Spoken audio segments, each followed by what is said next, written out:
Boa noite a todos. Gostaria de começar agradecendo ao companheiro Osmar, à companheira Ana Leia e ao conjunto dos integrantes do Espaço Max, aqui de Campo Mourão, pelo gentil convite para estar com vocês.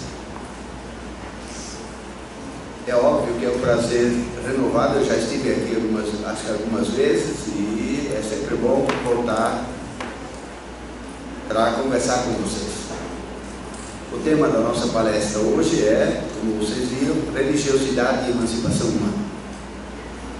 Que relevância tem discutir a relação entre essas duas questões? Eu parto da situação atual que a humanidade vive hoje.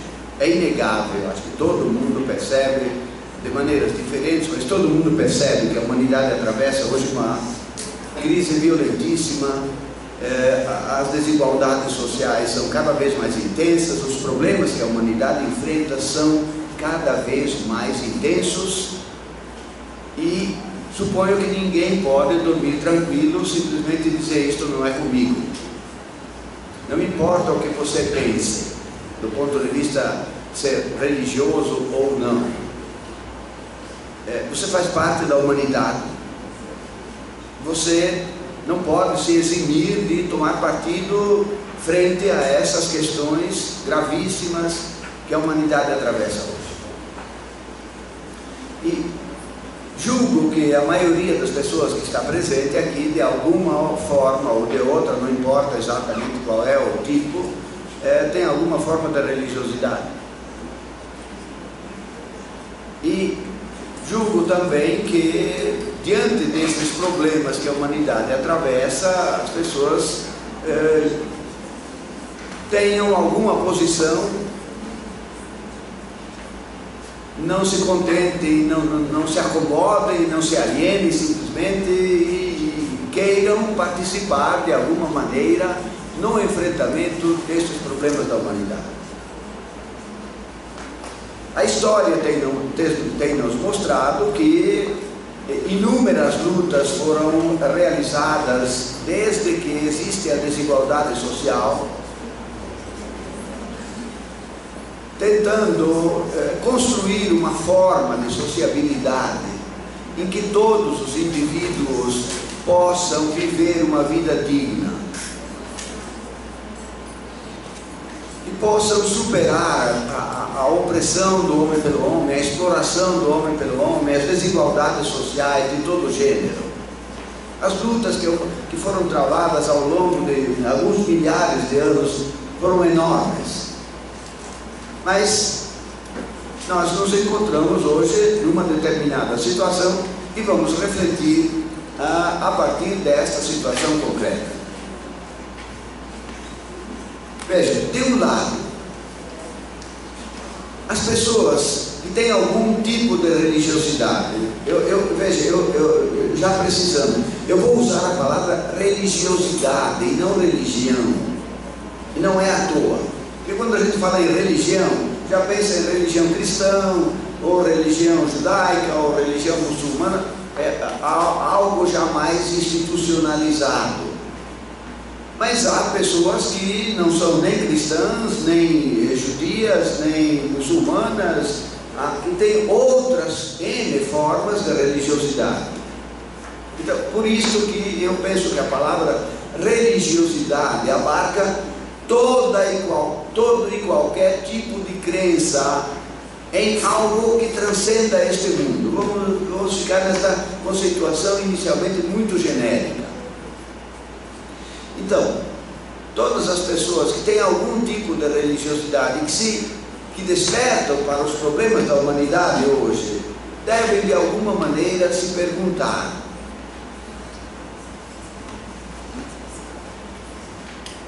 em um mundo em que não haja mais desigualdade social, em um mundo em que as pessoas possam realmente viver uma vida digna, caberá a questão religiosa. Haverá em um mundo assim liberdade religiosa? As pessoas poderão livremente acreditar naquilo que quiserem ou serão impedidas disso? Como é que eu vou me situar diante disso? eu vou me engajar numa luta por uma sociedade, e vocês sabem que ao longo dessas lutas, especialmente nas últimas tentativas revolucionárias, nas últimas tentativas de superar a desigualdade social e construir uma sociedade autenticamente humana, plenamente emancipada, muitas pessoas de caráter religioso participaram disso. E ao mesmo tempo, muitas pessoas ateias de caráter não religioso também participaram. Mas, de um lado, a condução desses processos de transformação social sempre esteve, digamos, mais a cargo de pessoas não religiosas. E, do ponto de vista teórico, vocês sabem que a teoria que orientou, dando nome aos bois agora, tanto a Revolução Russa, quanto a Revolução Cubana, a Revolução Chinesa, a Revolução Vietnamita, todas essas tentativas de construir uma sociedade emancipada, a teoria que orientou todos esses esforços é a teoria baseada em Marx. Como é que foi interpretada, de que maneira, não vem ao caso aqui, mas o marxismo era, digamos, a teoria que de alguma maneira orientava a luta por uma sociedade efetivamente emancipada, que nós podemos hoje chamar de socialista ou comunista, né, tomando isto como sinônimo, embora tecnicamente não seja. Muito bem. Acontece que neste processo de luta dessas tentativas revolucionárias de construir uma outra forma de sociedade. Aliás, antes disso, também é um fato que já vem de longe que as religiões institucionalizadas, sobretudo, sempre estiveram, em grande parte, predominantemente do lado das classes dominantes. Sempre estiveram, portanto, do lado daqueles que tinham a propriedade privada, porque às vezes as autoridades instituídas, religiosas, também eram grandes proprietários, né? Então, nesta briga, grande parte das instituições religiosas estava do lado dos exploradores, dos dominadores, das classes dominantes, das classes proprietárias, contra contra os escravos, ou contra os servos, ou contra os trabalhadores assalariados. Isso é um fato concreto. Então, era uma situação muito complexa a luta, juntar, digamos, quem queria extinguir a propriedade privada, quem queria extinguir toda a exploração do homem pelo homem. E, de outro lado, tinha uma parte grande das instituições religiosas aliadas exatamente a todas essas instituições que defendiam a propriedade privada. Isto colocou problemas complexos, porque, de um lado,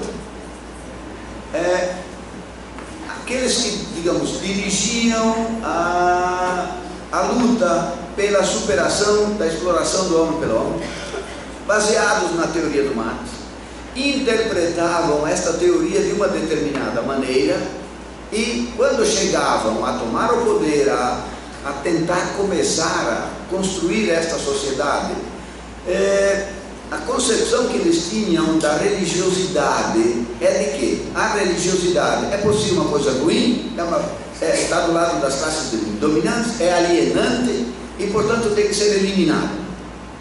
Então, é um fato concreto que tanto na Rússia, na União Soviética, quanto na China, quanto em Cuba, quanto no Vietnã, onde se tentou fazer esta mudança social radical, a religião era proibida. Então, ficou uma articulação, uma conjunção entre socialismo e ateísmo. Numa sociedade socialista não cabe a religião, e não só não pode caber, a religião é proibida, as igrejas são fechadas, as reuniões religiosas, a prática religiosa não pode ser levada a efeito, não podia ser levada a efeito nesses países. Por quê? Porque os marxistas que dirigiam essas tentativas revolucionárias interpretavam a teoria do Marx como ela afirmando que a religião é uma coisa ruim, é uma coisa alienadora, a religião está do lado das classes dominantes, ajuda a alienar as pessoas e, portanto, elas têm que ser eliminadas, e eliminada à força. De outro lado, as pessoas que, mesmo participando deste processo revolucionário e queriam realmente construir uma boa sociedade, não queriam abrir mão das suas convicções religiosas. E isto criou uma série de problemas extremamente complexos, lutas muito intensas entre o novo poder instituído e aqueles que, continuando a participar da luta revolucionária, não queriam abandonar as suas ideias religiosas. Houve tentativas de fazer um diálogo entre cristãos e marxistas ateus, enfim. Não vou me demorar nisto porque é um problema complexo, mas acho que esse diálogo não levou a canto nenhum. Não levou a canto nenhum. Por quê? Porque na tentativa de fazer o diálogo, cada um fez concessões demasiadas. Os marxistas disseram, não, então a gente admite que cometeu muitos erros, a gente não deve cometer mais esses erros, mas no fundo a religião não é uma coisa boa não. E os cristãos, por seu lado, disseram, não, nós também, os cristãos, que tinham convicções religiosas também reconheceram que, afinal, as instituições religiosas muitíssimas vezes estiveram do lado das classes dominantes, ajudando a exploração da população pobre, trabalhadora, enfim. E então que também precisavam fazer um meia-culpa e reconhecer os seus erros. Mas acho que isso não é o caminho para refletir sobre essa questão. As questões que eu gostaria de levantar inicialmente, que eu acho que se colocam para os dois lados, são as seguintes. Pode haver plena emancipação humana sem a dimensão espiritual, sem a dimensão religiosa? Isso são as pessoas religiosas que se perguntam. As pessoas que têm alguma religiosidade e querem participar disso, querem lutar contra a desigualdade social, se perguntam: é possível haver plena emancipação humana sem a dimensão religiosa? Segundo, pode haver emancipação humana com a dimensão espiritual? Aí o outro lado é que pergunta. Havendo a continuidade da crença religiosa, pode haver uma plena emancipação humana? O primeiro lado volta a perguntar: quando se atingir uma forma de sociabilidade socialista, comunista, plenamente emancipada, haverá liberdade religiosa? Eu quero participar desta luta, sim, mas eu quero perguntar antecipadamente se lá eu vou ter a liberdade de acreditar naquilo que eu quiser.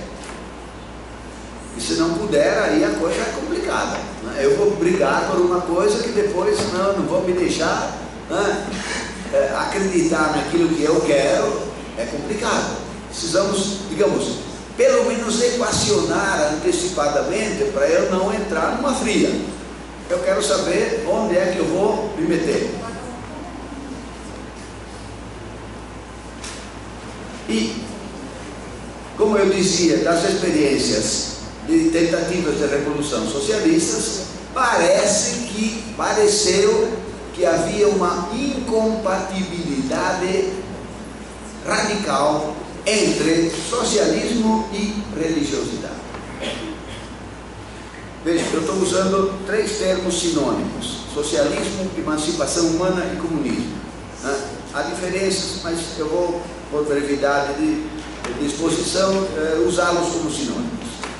Então, a pergunta, parece que todas as tentativas históricas acabaram demonstrando que haveria uma incompatibilidade entre uma sociedade plenamente emancipada, socialista, comunista, e a crença religiosa. Bom, eu acho que a gente deve reexaminar esta questão com mais calma. Não tem minha fala não tem nenhum interesse em convencer ninguém a acreditar ou deixar de acreditar em isto ou naquilo. A minha intenção é refletir de maneira rigorosa, de maneira racional, de maneira tranquila e clara sobre esta problemática. A conclusão final decorrerá de toda a minha exposição, e aí, obviamente, cada um continuará achando e pensando aquilo que achar melhor, mas terá que examinar os meus argumentos também com a mesma calma e a mesma tranquilidade e rigor com que eu vou expor. Veja, para a gente responder a esta questão, como é que se é possível e em que medida se pode articular a religiosidade com a emancipação humana, eu tenho que responder a 2 questões. Primeiro, o que é emancipação humana? Segundo, o que é religiosidade? E para responder a essas 2 questões, eu tenho que me basear em 3 princípios fundamentais. Do ponto de vista metodológico, eu tenho que perguntar qual é, para ambas essas questões, para a religiosidade e para a emancipação humana, eu tenho que perguntar qual é a origem, qual é a natureza e qual é a função social de cada uma dessas 2 categorias. Qual é a gênese, a origem da emancipação humana e da religiosidade?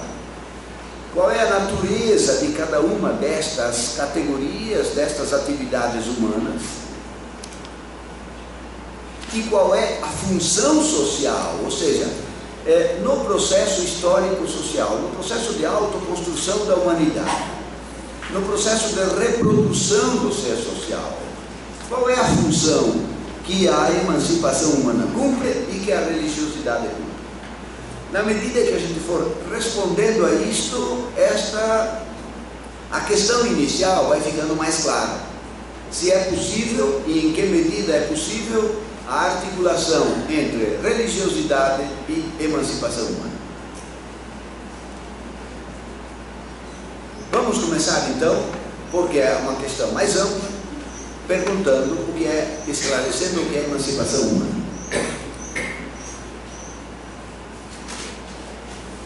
Para responder a esta pergunta, eu não posso partir de uma definição. Emancipação humana é isto, aquilo. Do ponto de vista do método marxiano, não se procede assim. Do ponto de vista do método marxiano, se busca no processo histórico-social como é que nasceu determinado fenômeno, a partir de que condições nasceu determinado fenômeno, e aí a gente vê como é que vai se constituindo a natureza dele e a função social no processo de autoconstrução da humanidade, que é sempre um processo histórico de larga data, de largos períodos, e que é uma construção sempre histórico-social. Ora, para isto, eu tenho que começar do começo. Qual é o começo da humanidade para mim? O começo é perguntar, né, como é que surge o ser social? Ao identificar o ato do trabalho como categoria fundante da realidade social, eu cheguei no começo. Daí eu venho a partir do começo e vou entendendo como é que surgem todas as categorias sociais. Veja, entendo eu que a realidade social surge na medida em que há uma transição do ser orgânico e inorgânico para o ser social. Surge um novo tipo de ser, que é o ser social. E, no meu entender, quem faz essa transição, esse salto que nós chamamos de salto ontológico, ou seja, uma mudança de qualidade. Você tem aqui um tipo de ser, que é o ser orgânico, e junto com ele um ser inorgânico, e agora surge um outro tipo de ser, que não é mais ser inorgânico e orgânico só, mas é um novo tipo de ser que é diferente, é essencialmente diferente.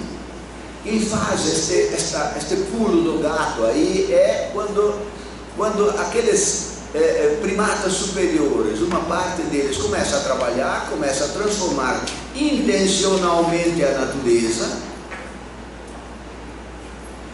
criando todas as coisas objetivas, toda a riqueza objetiva necessária à satisfação das necessidades humanas, e neste processo se criando a si mesmo, criando as ideias, a razão, a subjetividade, os sentimentos, os desejos, as paixões, enfim, tudo que se chama de subjetividade. Nesse processo, o ser humano constrói ao mesmo tempo a realidade objetiva e se constrói a si mesmo subjetivamente. Mas nesse processo também acontece, e é só no ser social que acontece isso, que ele vai se constituindo como uma articulação entre, de um lado, o indivíduo e de outro lado, o gênero. Duas coisas que se articulam entre si, mas duas coisas distintas.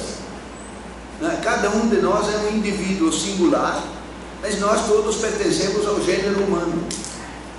Como é que se dá essa articulação entre indivíduo e gênero humano? Através da apropriação pelo ser singular do patrimônio comum ao gênero humano. Através disso, e este patrimônio é tanto material quanto espiritual, nas mais variadas formas, na medida que o ser singular, a potencialidade de se tornar humano, vai se apropriando desse patrimônio comum, material e espiritual, que está à disposição do gênero humano em todo momento, em qualquer momento histórico e social, ele vai se transformando em membro do gênero humano.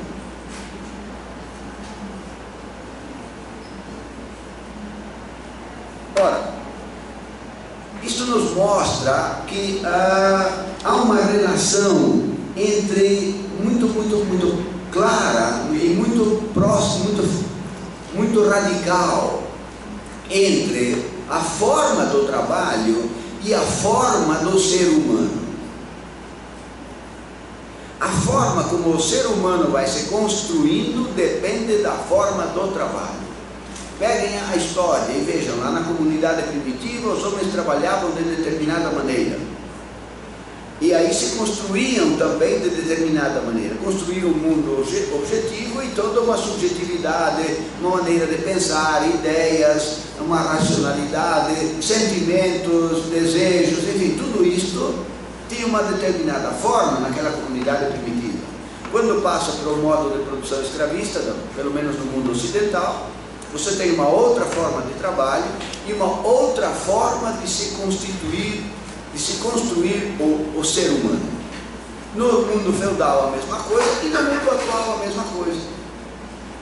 O ato fundante de qualquer forma de sociabilidade é o ato de trabalhar, ou seja, o ato de transformar a natureza, produzindo os bens materiais necessários à existência e produzindo os próprios indivíduos, os próprios seres humanos de determinada forma. Obviamente cada indivíduo vai se apropriando do patrimônio comum de uma forma específica e por isso cria a sua individualidade específica. Mas a nossa individualidade específica de cada um é inseparável da forma capitalista de trabalho hoje, que é a forma de compra e venda de força de trabalho. Sem esta forma de trabalho, a gente não compreenderia a individualidade nossa de cada um no mundo atual.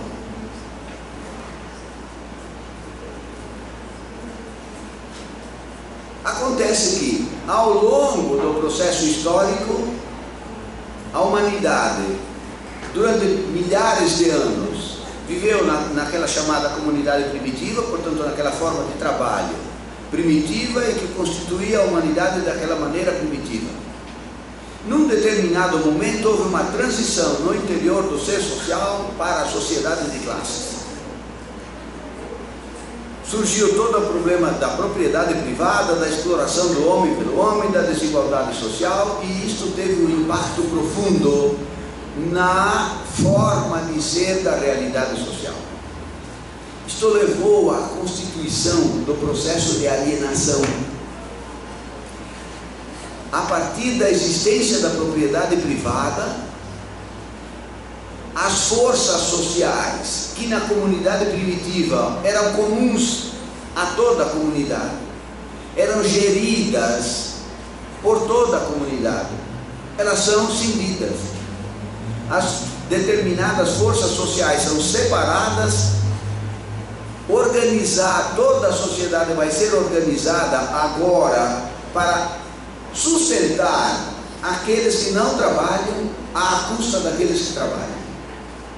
Há, portanto, uma cisão entre o trabalho de direção da sociedade, de ordenamento da sociedade, e entre aqueles que produzem a riqueza material da qual viverá toda a sociedade.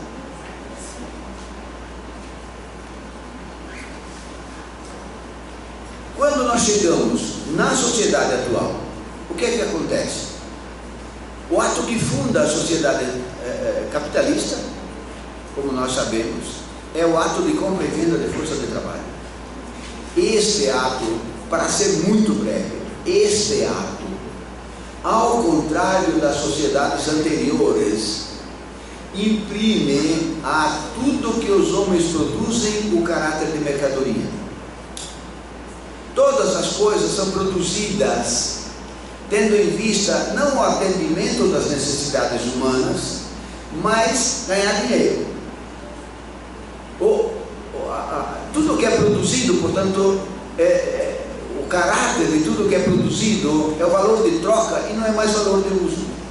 O valor de uso está subordinado ao valor de troca.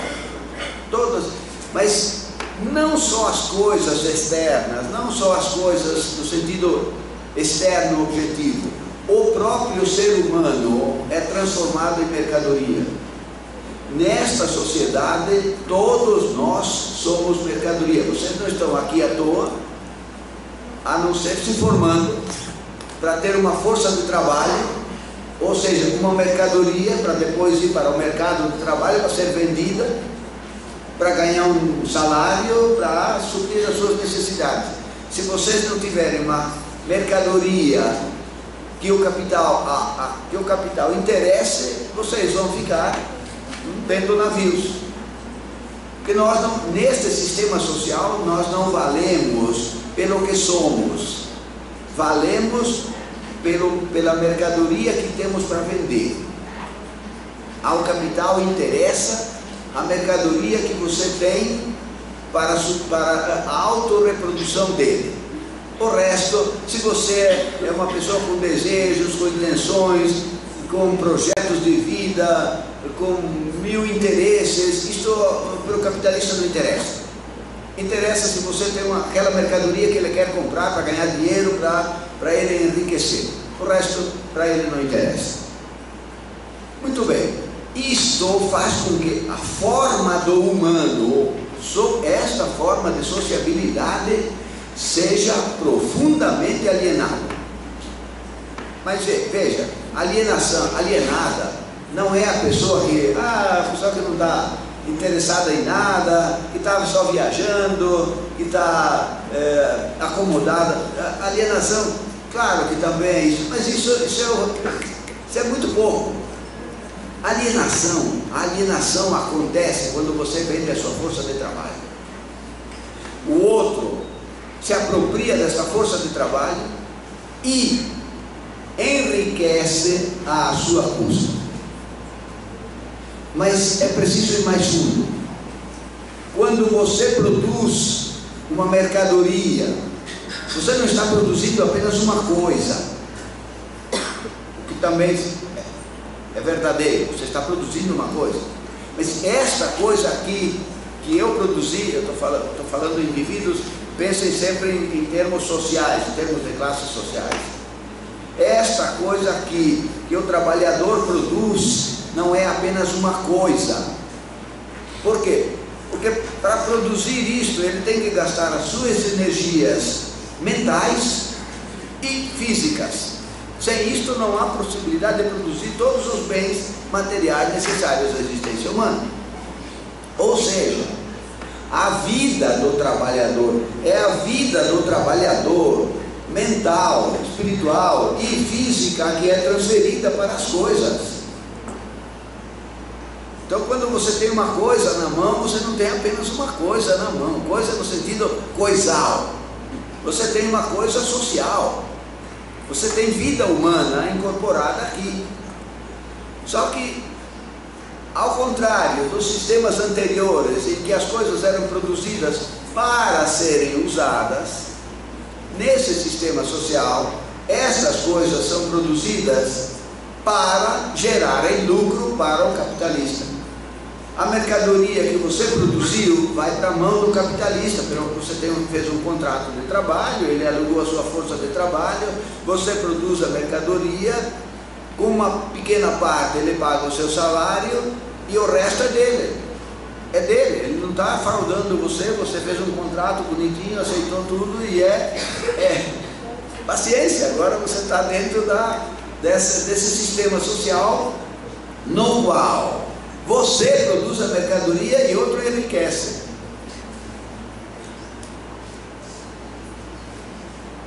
Veja, isto produz uma desumanização profunda e radical dos seres humanos. Todos nós, neste sentido, somos profundamente alienados. Se alguém disser que não é alienado, está mentindo ou não entendeu o que é alienação. Porque alienação não é um problema de consciência. Eu posso compreender todo este processo, posso lutar contra ele, e mesmo assim eu continuo dentro do processo de alienação, porque não tem como sair, a não ser indo para a chamada emancipação humana. O que eu queria frisar para vocês é que, sob a forma da propriedade privada, qualquer que ela seja, mas especialmente sob a forma atual, que é a forma capitalista, a deformação do ser humano é alguma coisa insuperável dentro desta forma. Você pode ter uma deformação maior ou menor, um pouco mais para cá, um pouco mais para lá. Portanto, só um parênteses, eu não posso deixar de fazer alusão a isso.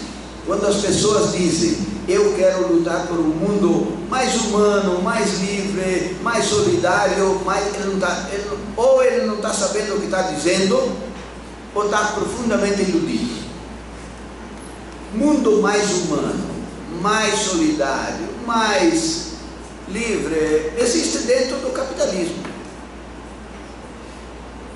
Uma sociedade, pulando para a questão da emancipação humana, uma sociedade plenamente emancipada é uma sociedade livre, igualitária e plenamente humana. Não tem mais. Pode tirar o mais aí. É uma sociedade onde as pessoas são livres. Eu vou já mostrar o que é ser livre. É uma sociedade onde as pessoas são livres, onde todas as pessoas são iguais. Eu também vou falar o que é igualdade. E onde as pessoas podem efetivamente viver uma vida digna. Não é mais digna, não é mais livre, não é mais igualitária. É simplesmente livre, digna, igualitária, plenamente humana. Para isto é preciso apenas uma coisinha de nada, que é acabar com esse sistema social e criar um outro sistema, né, fundado em outra forma de trabalho. Esta forma de trabalho que funda esta forma de sociabilidade não permite, e hoje nós vemos concretamente, e cada dia mais nós vemos isso, não permite que os indivíduos se tornem membros plenos do gênero humano. Volto só um pouquinho nesta questão. Veja, o que é, eu já disse, mas gostaria de frisar mais. O que é se tornar membro do gênero humano? Lembra que eu disse antes?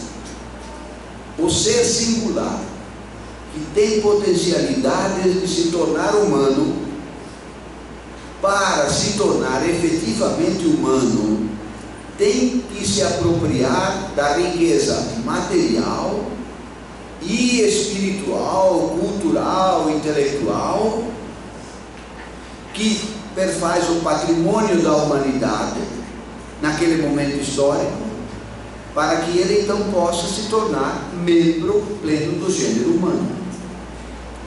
Transportando isso para o mundo de hoje, para que todos os indivíduos que compõem o gênero humano hoje pudessem se tornar membros plenos do gênero humano, precisariam ter acesso à riqueza material, vulgo, comer bem, se vestir bem, habitar bem, ter acesso, enfim, a essas coisinhas, besteirinhas básicas, não é?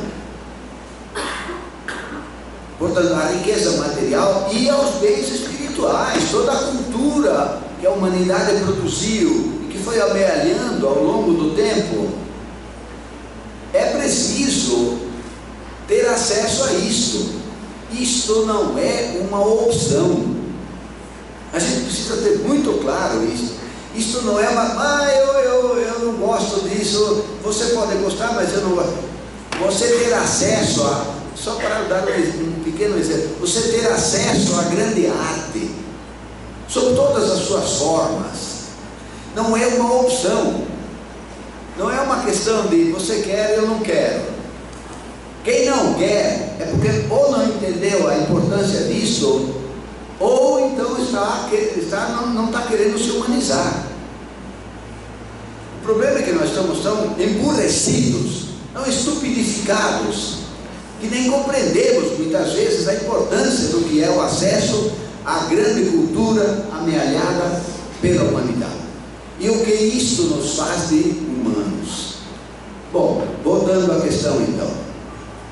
Nesse sistema social, a maioria das pessoas não tem acesso nem aos bens materiais, nem aos bens espirituais da humanidade, que permitiriam que eles se tornassem indivíduos plenos do gênero humano.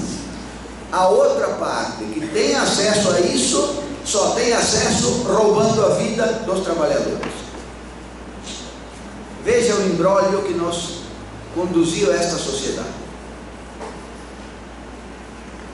E pior ainda, ou mais grave ainda, em um momento que nós estamos hoje, em que haveria condições de todos terem acesso a ambas estas categorias, tanto a categoria material quanto a categoria espiritual. Não tem dúvida nenhuma quanto a isso. Todo mundo hoje poderia viver muito bem e ter acesso a todos esses bens materiais e culturais. Isso agrava muito mais a situação.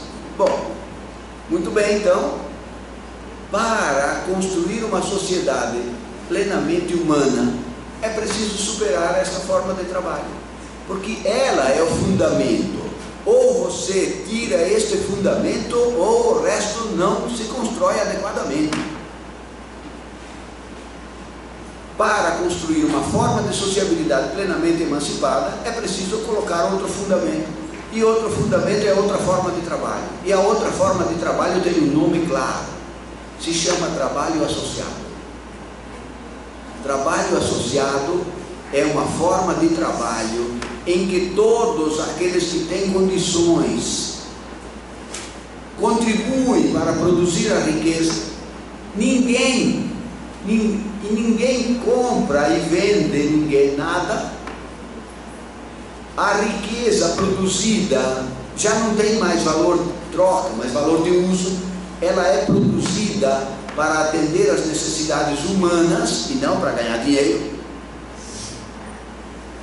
Com isto, o tempo de trabalho requerido para produzir esta riqueza será muito pequeno, por causa da enorme tecnologia que existe e que poderia ser criada. O tempo livre será enorme. E é exatamente no tempo livre que as pessoas poderão ter mais a possibilidade de fazer aquilo que gostam, de ter acesso aos bens espirituais, culturais, enfim, de realizar as suas potencialidades de uma maneira mais plena. O trabalho associado é a forma mais livre possível do trabalho humano, porque é um trabalho livremente aceito, trabalho conscientemente aceito, um trabalho coletivamente organizado, e um trabalho em que todo mundo contribui. Não é algumas pessoas trabalham e as outras vivem na maciota, vivem à custa do trabalho. Ninguém vive à custa do trabalho de ninguém. Isto eleva a humanidade ao patamar mais elevado possível da sua existência. Os indivíduos serão, aí sim, aí os indivíduos serão livres. Livre, você é livre quando você tem as suas necessidades materiais satisfeitas de forma adequada, em quantidade e qualidade, e quando, a partir disto, você tem um enorme tempo que de fato você pode dizer: agora eu vou fazer aquilo que eu quero, aquilo que eu gosto, aquilo que me interessa, desenvolver as minhas potencialidades. É claro que tanto esse trabalho de criar a riqueza material, quanto desenvolver as minhas potencialidades, sempre terá um caráter social. Eu não posso ser livre sozinho. Ninguém poderia criar toda a riqueza material que precisa sozinho. Só pode ser uma atividade coletiva. Só pode ser uma atividade conscientemente organizada pela coletividade humana. E só pode ser uma atividade de caráter universal, que toda a humanidade participe. Veja, esta é a forma mais elevada da liberdade humana, da autorrealização humana. Nesse momento, os homens serão senhores da sua história. Veja, até agora, se você pega a comunidade primitiva, lá mais ou menos de 100 mil anos atrás, aí passando pela existência da propriedade privada, mais ou menos há 10 mil anos atrás, e chegando até hoje, nesta forma de sociabilidade, as formas da liberdade são diferentes, mas nunca o ser humano atingiu o seu grau maior de liberdade possível. Porque nesta sociedade, que é, digamos, onde tem mais liberdade, quem manda na nossa vida, vocês já sabem quem é, né? O Senhor Dinheiro é que manda na vida da gente. Se você tem dinheiro, você vale alguma coisa. Se você não tiver, você não vale nada. Você tem alguma mercadoria vendável, você vale alguma coisa. Não tem mercadoria vendável, você é um inútil, é um traste, é algo que não vale nada. Ora, nessa sociedade, portanto, não somos nós que comandamos a nossa vida, não somos nós que escolhemos as coisas. Aparentemente sim, mas de fato, no final, e não é, veja, você pode ter montanhas de dinheiro. É uma ilusão pensar que quem tem montanhas de dinheiro, quem se apropriou desses milhões que a gente está vendo hoje aí, né? Todo dia agora nos jornais aí, que não é nem milhares, é milhões, e às vezes bilhões. É uma ilusão pensar que estas pessoas são livres, porque quem manda na vida deles é também o dinheiro. Claro que eles têm muito mais condições de acesso a N bens, etc. Mas quem manda na vida deles também é o dinheiro. Enfim, a humanidade só pode ter acesso à forma mais elevada da liberdade, na medida em que supera esta forma de sociabilidade e crie uma forma de sociabilidade cujo nome é socialismo ou comunismo ou emancipação humana. Bom, na suposição de que tenha ficado minimamente claro o que é emancipação humana, vamos agora pegar a questão da religiosidade. Com os mesmos princípios, qual é a origem? Só para relembrar, a origem da emancipação humana está na forma do trabalho. Origem, só para precisar a questão, origem não é uma questão cronológica, é uma questão, desculpe o palavrão, ontológica. Ontológico se refere ao que a coisa é na sua essência. Ontológico se refere àquelas condições essenciais para que algo possa vir a existir. Então, a emancipação humana só pode vir a existir tendo como condição essencial o trabalho associado. É nesse sentido que eu estou falando em origem, não no sentido de vocês poderão encontrar aliás, a maioria, a grande maioria dos autores que escreveu sobre a questão religiosa faz uma história das religiões, ou uma sociologia das religiões, ou uma filosofia das religiões, enfim. O que eu pretendo aqui é fazer uma ontologia da religiosidade, ou seja, buscar a origem ontológica da religiosidade, buscar as condições que deram origem essenciais que deram origem à religiosidade, abstraindo daí a natureza dela e verificando ao longo do processo histórico, então, qual é a função que a religiosidade, ou as funções que a religiosidade foi exercendo ao longo do processo histórico. Muito bem. Antes de entrar propriamente no tema,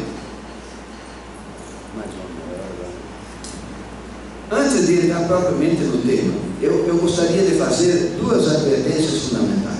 Primeiro, a abordagem da problemática religiosa é sempre um negócio complicado. Por quê? Porque a maioria das pessoas, quando são religiosas, as pessoas quando são religiosas, já partem de um pressuposto inquestionável. Deus existe, ou o plano transcendente existe quando é uma religiosidade que não tem Deus pessoalmente, uma figura específica e tal. Há religiosidades que não têm uma figura específica de Deus, mas já parte do pressuposto que esse mundo transcendente existe e parte daí para diante. E isso implica um tratamento não racional da problemática. Eu acho que esta questão, como qualquer outro fenômeno social, tem que ser tratada de um ponto de vista exclusivamente racional. Você não pode sair dizendo, bom, Deus existe porque está na Bíblia. Bom, mas se eu não aceito a Bíblia, aí como é que fica? Não dá. Ou, Deus existe porque a autoridade religiosa diz que existe. Isso pode ser um argumento respeitável, mas não pode entrar aqui. A discussão tem que ser puramente racional. O argumento tem que ser puramente racional. E, ao mesmo tempo, não se pode entrar nesta problemática com preconceitos. Vamos partir do zero. Vamos abrir a questão e vamos ter coragem de enfrentar toda essa problemática, superando a segunda questão, que é o problema dos obstáculos. Muitas vezes a gente ouve dizer assim, como é possível que alguém que não acredita em Deus seja bom? Há uma associação muito forte, muito imediata entre bondade e religiosidade e maldade e ateísmo. Um cara ateu é algum problema, não pode ser lá cara muito bom. Às vezes até você encontra um cara que, poxa, um cara tão legal assim. Eu já verifiquei isso inúmeras vezes nas aulas. Você dá aula, você fala e tal, as pessoas não sabem o que você pensa. Depois, quando você parece um cara tão legal, assim, camarada, né? Um ser humano muito, muito legal. Aí você pensa, eu sou ateu. Não é possível. Não é possível, cara. Não é possível ser um cara tão legal e não acreditar em Deus.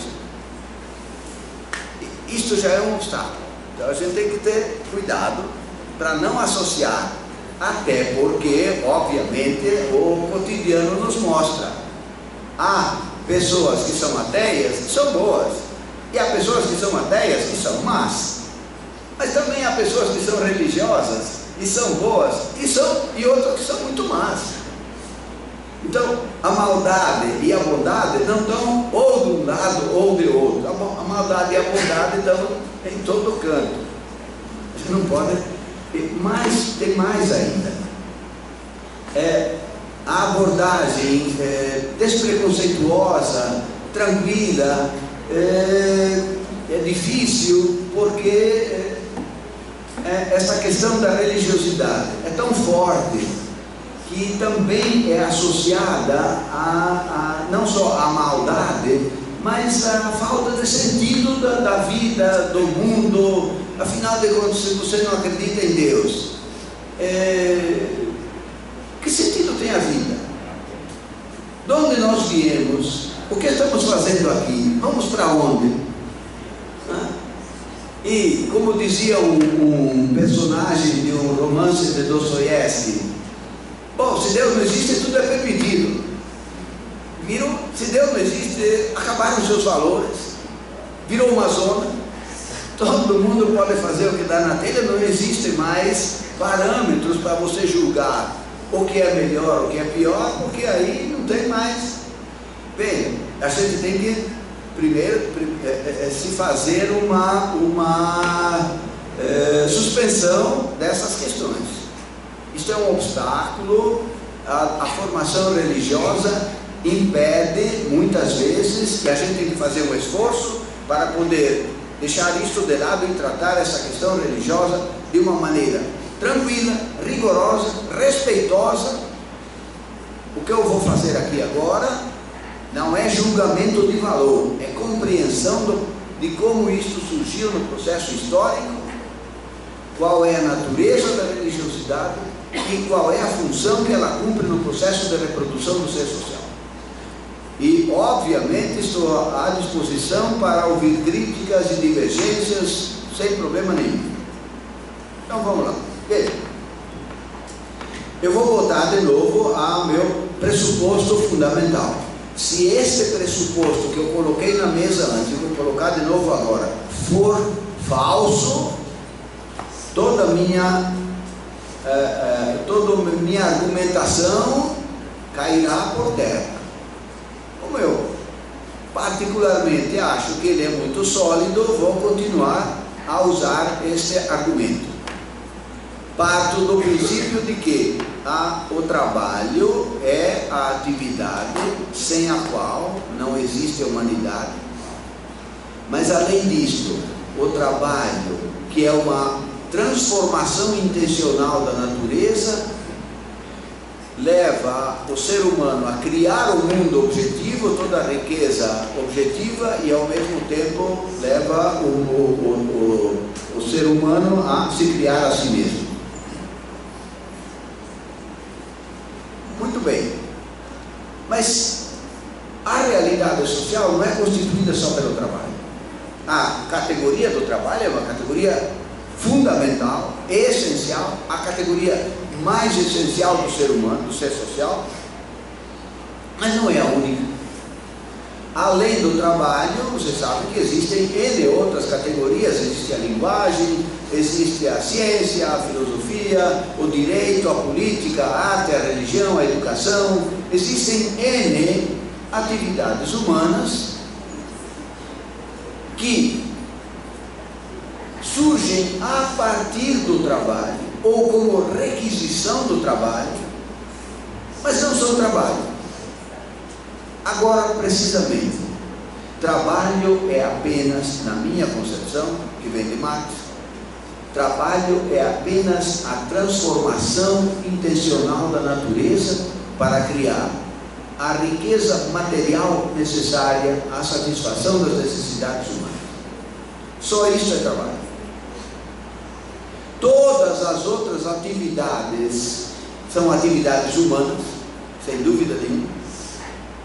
São atividades que tenham, no fundo, o mesmo modelo do trabalho, porque o modelo do trabalho é aquele da prévia ideação. Primeiro você constrói a casa na sua cabeça, para depois construí-la efetivamente, buscando os materiais da natureza. Em todas as atividades, dar aula é a mesma coisa. Eu preparo a minha aula, portanto, antecipadamente preparo a minha aula e vou buscar os materiais necessários. Do outro lado tem os alunos e vamos fazer uma série de atividades. É a mesma coisa, só que esse é no sentido geral. Mas nenhuma das atividades que não seja o trabalho transforma a natureza. Bom, mas junto com o trabalho você tem a linguagem. Não há trabalho sem linguagem no sentido amplo do termo, porque trabalho implica uma atividade coletiva. Atividade coletiva implica comunicação entre as pessoas. E, portanto, a comunicação, a linguagem, nesse sentido mais amplo do termo, é uma requisição para que o próprio trabalho possa ser executado. Mais ainda, a ciência, a educação e a socialidade são também requisições, categorias que surgem junto com o próprio trabalho. Eu não vou me demorar nisso para poder ir mais adiante. Mas, na medida que eu trabalho, veja, mais um detalhe: o trabalho humano, pela sua natureza, tem a capacidade de produzir sempre algo novo. Lembram que o João de Barro constrói a casinha dele, muito legal, muito bonitinha, mas sempre do mesmo jeito. A abelha constrói a colmeia, muito legal, muito bonitinha, mas sempre do mesmo jeito que a formiga e o castor, enfim, todos os animais fazem sempre a mesma coisa. O único animal que faz uma coisa sempre diferente é o ser humano. Pode ser pior do que, como diz o Marx, o pior arquiteto é melhor do que a melhor abelha, mas a gente não sabe de nenhuma colmeia que tenha caído na cabeça das abelhas, a não ser quando alguém derruba. Mas casas e prédios que caem na cabeça das pessoas, a gente sabe demais. No entanto, o trabalho humano tem uma constituição radicalmente diferente. Porque você constrói uma casa hoje e quando você construiu aquela casa, você já é diferente, você não é o mesmo já. Você tem habilidades, conhecimentos, está numa situação diferente. Na próxima casa que for construída, você já vai incorporar aqueles, melhorando, facilitando a próxima construção. E é isso que faz o ser social construir coisas cada vez novas. Ora, na medida em que o trabalho faz isso, vai tornando a humanidade cada vez mais complexa. A realidade social vai se tornando cada vez mais complexa. Uma coisa era construir aquele machado primitivo lá de pedra e um pedaço de pau e um pedaço de corda, e outra hoje, o machado, né, que se constrói hoje. Óbvio que é muito diferente. E isso torna a realidade objetiva mais complexa e a realidade subjetiva também mais complexa. Portanto, todas essas outras atividades humanas vão surgindo para... Isso agora é importante para a gente compreender, ao meu entender, a religiosidade. Todas essas outras atividades humanas vão surgindo para responder a determinada demanda social, determinada necessidade da sociedade, que se põe a partir da complexificação do trabalho. Surge determinada necessidade. Esta necessidade não pode ser respondida diretamente pelo trabalho. E aí precisa surgir outro tipo de atividade. Voltando para a linguagem, a comunicação, aliás, o trabalho é a relação do homem com a natureza. Mas para fazer o trabalho é preciso que os homens se comuniquem entre si.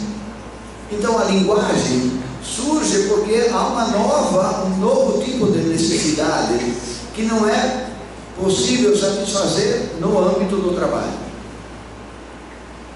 Ora, assim surge a linguagem, a socialidade, a ciência, a educação, porque nós nascemos sabendo o que temos que fazer, temos que ser educados. Depois disso, mais adiante, surge a arte, surge a filosofia, surge o direito, surge a política e surge a religiosidade. Na medida em que o ser social vai se complexificando,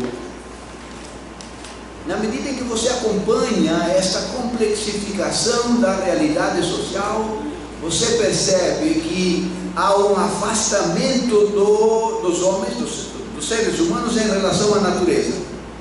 No começo, os seres humanos eram muito colados com a natureza. Os próprios indivíduos humanos não tinham noção de que eles não eram algo diferente da natureza. Era muito gregário, era muito rebanho. O afastamento dos homens em relação à natureza, portanto, a constituição da realidade social como algo diferente da natureza, como algo que depende da natureza, mas como algo que é profundamente diferente da natureza, levou milhares de anos. Essa construção tanto da realidade objetiva mais complexa, quanto da realidade subjetiva mais complexa, levou milhares de anos. A compreensão de como é que surgiu, a partir dessa forma primeira de trabalho da religiosidade, é um negócio complexo. Por quê? Porque não há documentação. A documentação que nós temos, a partir das últimas pesquisas, a respeito digamos, das primeiras manifestações religiosas, que são o sepultamento e os rituais que acompanhariam o sepultamento e portanto, o que provém daí a ideia de que haveria uma outra realidade para além deste mundo, enfim. A documentação que se tem, que é muito precária, data mais ou menos de 30 mil anos. É naquelas cavernas que existem na Espanha, na França ou na Alemanha, em alguns lugares da Europa e também na África do Sul, que se descobriram, deve haver em outros cantos, mas enfim, o estágio da pesquisa está até aí hoje. É de mais ou menos de 30 mil anos para cá que a gente tem essa documentação que indica que há algo de elementos que parecem indicar que aquelas populações acreditavam em algo que transcendesse esse mundo. Ora, é claro que isto essas populações já estavam no estágio, digamos, se nós considerarmos a história da humanidade como humanidade de 100 mil anos, 30 mil anos já é um percurso de 70 mil anos.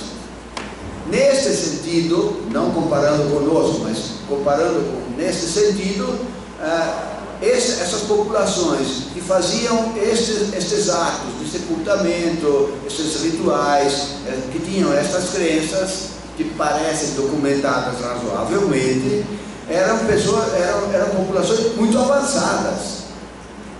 Portanto, eram pessoas muito mais complexas do que aquelas primitivas de 100 mil anos atrás.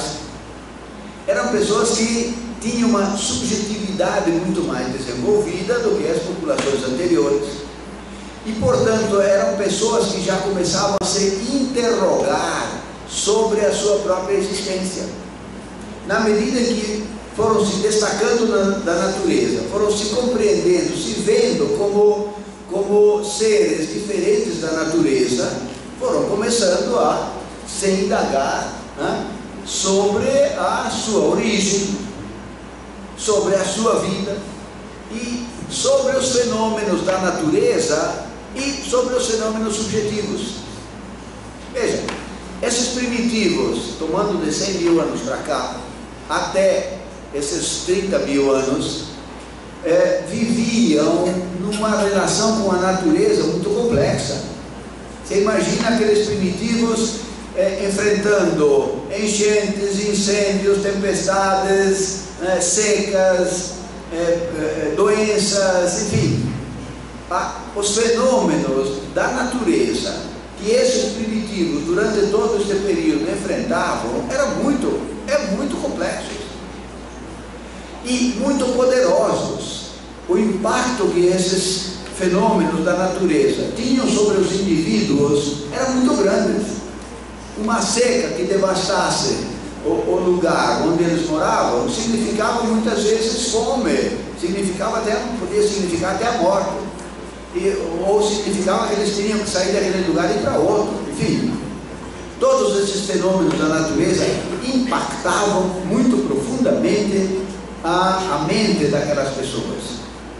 E obviamente eles começaram a atribuir a estes fenômenos da natureza que eles não conheciam, que eles não sabiam explicar e que eram poderosos e determinavam a vida deles, eles começavam a atribuir poderes grandes a esses fenômenos e começavam a nomear esses fenômenos. Isto é documentado em todas as populações. Vocês podem pegar todas as culturas, aí a história das religiões entra e é interessante para documentar isso. Cada povo, por causa da sua vivência numa situação particular, criava uma forma de interpretação desses fenômenos. E na medida em que houvesse algum tipo de fenômeno naquela região, para aquela população, que tivesse um impacto profundo na vida daquele povo, aquele fenômeno que poderia ser um animal, uma rocha, um rio, enfim, uma árvore, tinha um impacto profundo na vida daquele pessoa, e aquilo virava, aquele fenômeno era atribuído um poder superior, porque a vida, muitas vezes a vida daquela população dependia daquele tipo de fenômeno, daquele animal, daquela árvore, ou enfim. Agora que eu comecei. Muito bem, vou correr um pouquinho então. Então, a religiosidade surgiu nesse momento como uma resposta a essas questões. Essas pessoas mais complexas começaram a se interrogar sobre isso, começaram a verificar, a tentar entender todos esses fenômenos e foram criando a religiosidade. O que é a religiosidade neste caso? É um conjunto de crenças não racionalmente fundadas, mas que entende que atribui a estes fenômenos da natureza um poder que de fato nós sabemos que eles não têm. Além disso, acontece um outro fenômeno importantíssimo para entender o surgimento da religiosidade. Esses mesmos indivíduos, na medida em que se tornaram mais complexos, foram percebendo que eles tinham uma determinada configuração que incluía uma parte natural, né, corpo físico natural, mas ao mesmo tempo uma parte que não era física, não era material. O pensamento, as ideias, o espírito, os sentimentos, tudo isto tinha que ser explicado, tinha que ser entendido. Então, nasce daí, entendo eu, a divisão entre espírito e matéria. Mas o espírito, obviamente para eles, e depois continua durante longos séculos, o espírito não pode nascer da matéria, porque o espírito não é material, o desejo não é material, as ideias não são materiais, o pensamento não é material, nada disso. Ele tem que vir de algum outro lugar, ele tem que vir de fora. Daí junto com a explicação dos fenômenos da natureza, a criação de um universo que transcenda este mundo é apenas um pequeno passo.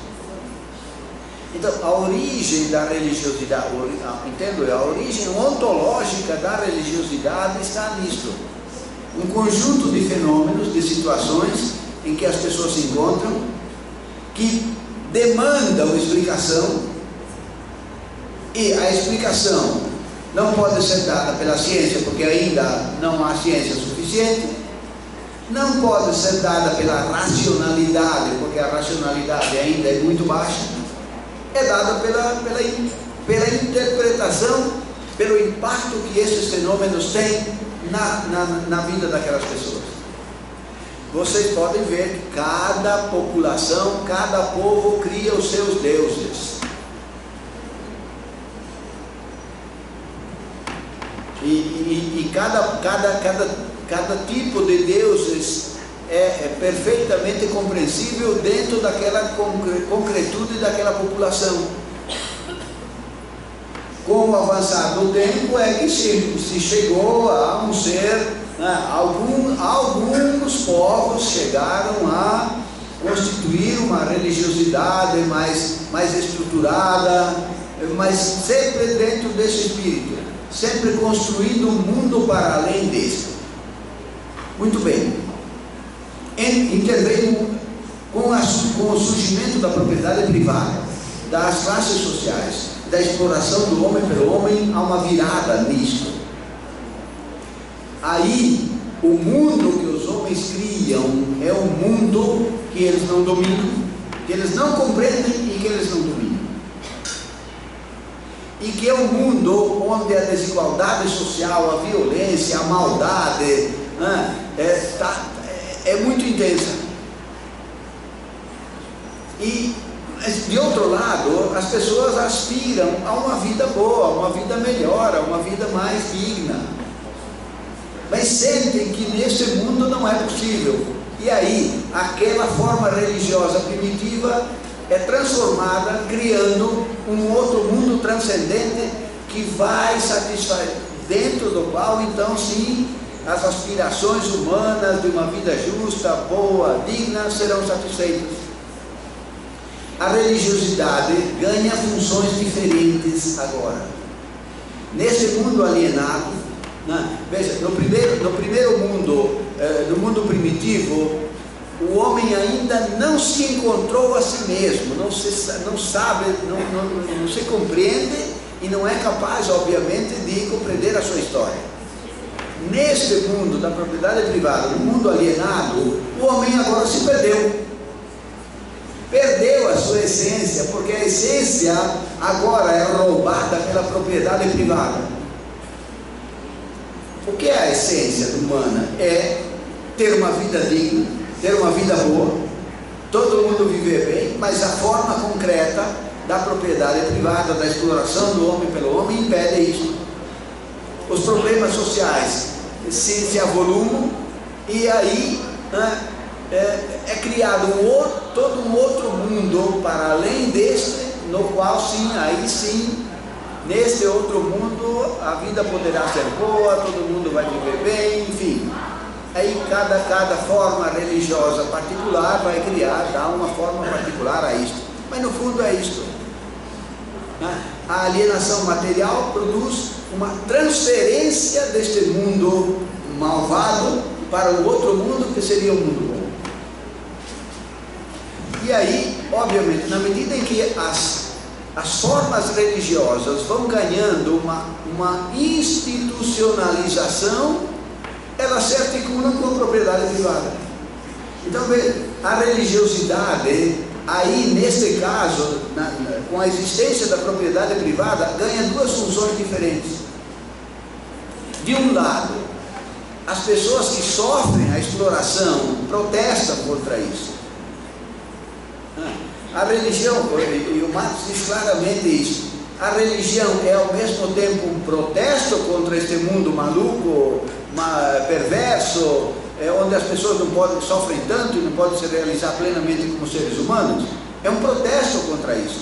Não é um protesto intencional, não é um protesto consciente, não é? Mas é um protesto no sentido de que, bom, nós queremos outro mundo, nós não queremos este. E ao mesmo tempo é uma forma de alienação, é um protesto e é uma forma de alienação, porque você está transferindo para um outro mundo depois da morte, um mundo que você não vê como possibilidade de criar aqui.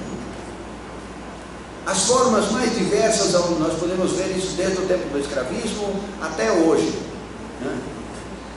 E nós chegamos na situação de hoje em que, né, por mais que as pessoas religiosas se esforcem para compreender este mundo, os problemas deste mundo, se engajem na luta pela transformação deste mundo, pela criação de um mundo bom aqui, no fim sempre deixam a porta aberta, porque melhor mesmo vai ser o outro.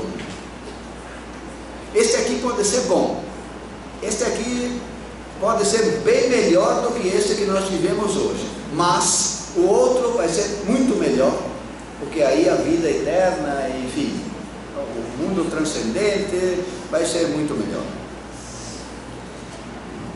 Veja, nesse sentido, eu acho que é perfeitamente possível haver uma articulação entre todos aqueles que, tendo crenças religiosas, se indignam contra as desigualdades sociais, contra a exploração do homem pelo homem, querem participar da luta pela criação de uma sociedade mais justa, e aqueles que, não tendo convicção religiosa nenhuma, entram nessa luta também.